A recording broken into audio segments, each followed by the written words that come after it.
Hey guys, I hope you're all well. No new shirt this time because I've got actually quite a lot of shirts still to sort of post. Quite when I was looking through, searching for these lot, I was like, wow, I have loads left. So we'll slowly get through those.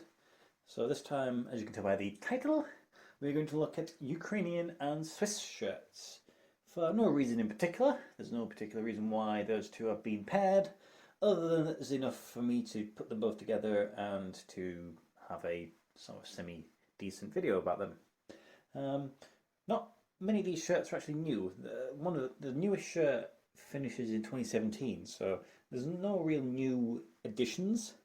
And to be honest, there's quite a few shirts in this section that I'm not really a huge fan of, and I'd like to replace, but either they don't ever appear or they're exceptionally expensive sometimes.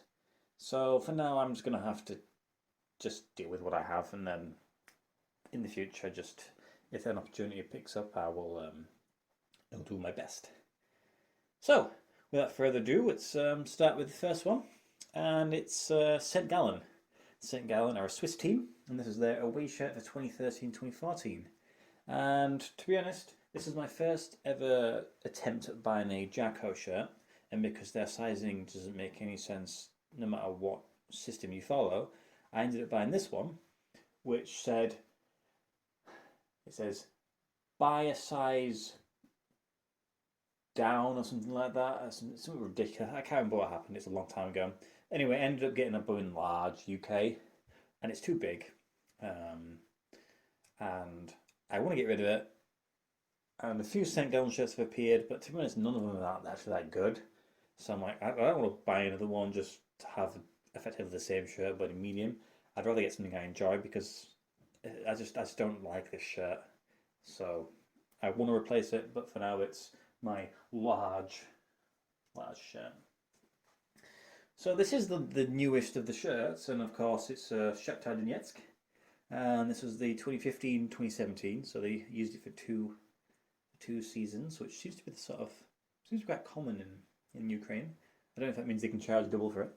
But this one is a home shirt, of course, and I believe it's the player issue European version because the sponsor is obviously using English letters instead of Cyrillic that it usually is.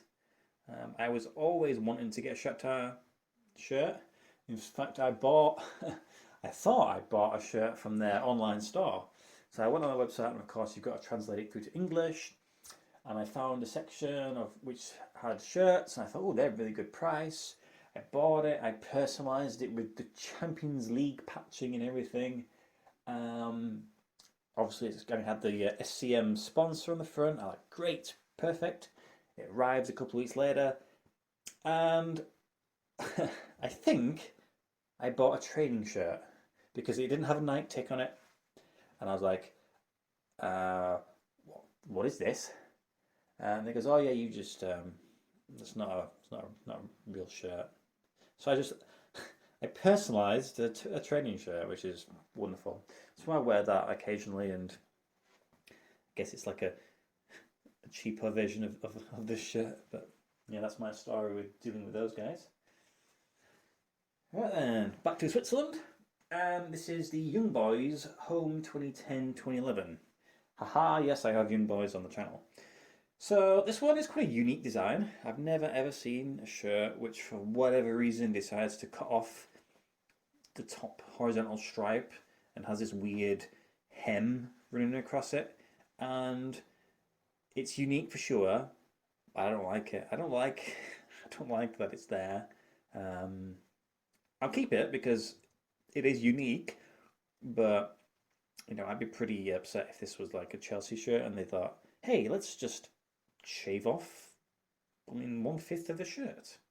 But yeah, not for me, that one, I'm afraid. Staying in Switzerland, we have Grasshoppers Zurich, the home 2013-2014. This one's a bit sort of standard, really, a bit plain. I bought it really cheap. It's got this kind of crazy, all sorts going on. You've got random bits of white there. There's nothing on that side. It cuts it there. You've got half and half, and it sort of flips over all the time going down. I don't like how the sponsors just sort of being plastered on, but it seems to be very popular in Switzerland. But they were cheap, and it ticks the box. So that's that one.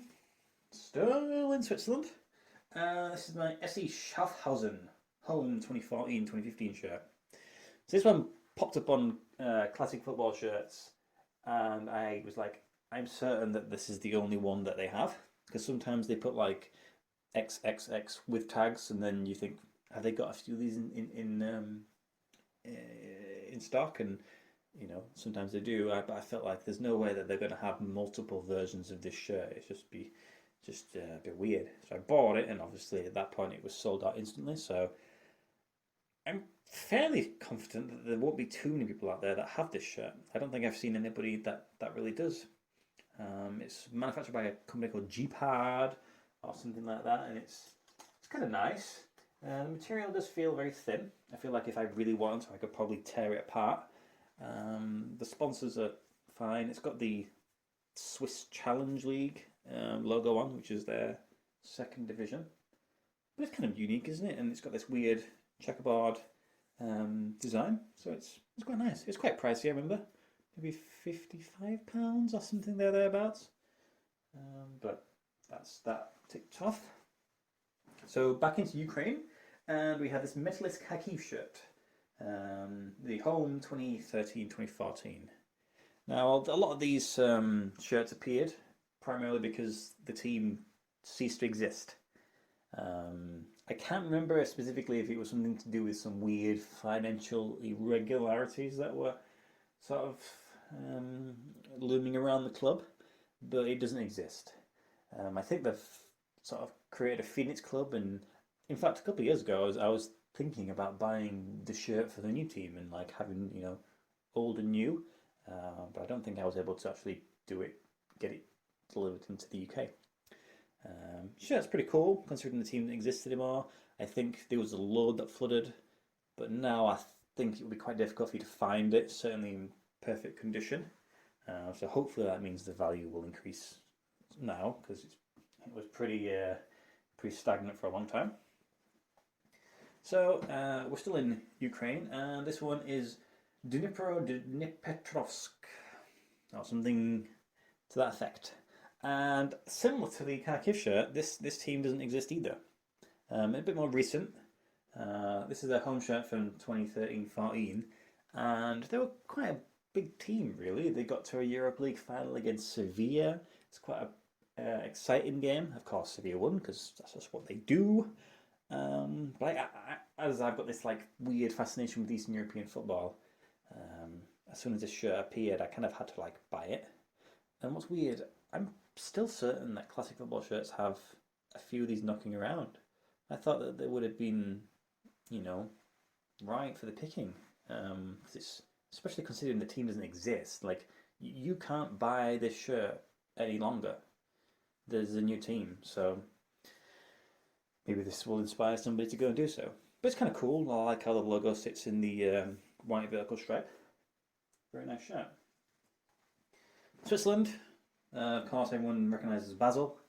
This is their home shirt from 2012-2013. It's a little bit older than some of the shirts I own, and I don't know. It's kind of cool. It's traditional. It's your standard Basel shirt, isn't it? It's always going to have the blue and the red. Though their away shirt for this season, I think it's a white one with like this weird, cool effect across the front. I'm really tempted to buy that. If somewhere in the UK, because sometimes we do get a lot of Basel shirts, if they start selling it towards the end of the season really cheap, I may have to upgrade it, because I just think it's a really smart shirt. And though I've not seen it in person, I just feel like it's one of those ones that will translate well from like an image you see on screen. But everyone's got to have a Basel shirt, I guess. The penultimate shirt is FC Luzern, home 2011-2013. I think this is probably one of the cheapest shirts I've ever had. Can't be more than like £10-11, and I really don't like it. I think it's because it costs so little, and this sponsor is kind of crumpled and it's starting to chip a bit. I don't like this felt logo. I don't like the Adidas logo being in the center. So I kind of want to replace it just because everyone has this shirt. If you were collecting football shirts like any time within the last 5 years, you must have picked this shirt up because it was so cheap. Like you could have picked up 3 of them for 30 quid, and it's like, whatever. Um, it's just, yeah, it's a bit boring. And then finally, we have this cool one. Dynamo Kyiv, home 2014-2016, so a couple of seasons again. And I was trying desperately to find Dynamo Kyiv shirt. Forever, I was like, I need the Dynamo Kyiv shirt. I've got the Dynamo Moscow shirt. I need the Dynamo Kyiv shirt. It eventually appeared. I think it was like £40, something like that. But it's a shirt that, to be honest, you don't really see that many of this team. And when you do, they don't have the sponsor. Recently they've been doing a lot of sponsorless ones, or you may have seen it with like saying no to racism on the front, which is really cool. But it's not many with the actual the sponsor on the front. Which, to be honest, I think, if I remember correctly, it's a bank, but the bank no longer exists. So whatever. But that's my final Ukrainian shirt, and it's probably my favourite one. But that's it. I would love to get more Swiss shirts. I've seen one, I've seen a few this season. The difficulty is, they just cost so much money, and that's before the shipping. Like, you're looking to spend, for a brand new one, £80-90 on a shirt, which, it's a struggle because, that's, a lot of them, they don't stand out in the design either. So it's like, unless it was a crazy design, I just can't justify it. And the Ukraine, it's just difficult to find them in the first instance. If I could find them, I would buy them, but a lot of them don't really have much of an online presence, and they never really seem to make it into sort of the UK market. If they do, it's a player issue match one which I don't really have any interest in. But yeah, those are my shirts. If anybody has any questions or wants to make any comments, you are more than welcome, and I encourage it, of course. We'll do a new shirt on Friday. Still not got 200 yet, so we'll keep the expensive one aside, and I'm deliberating on what shirt to buy next.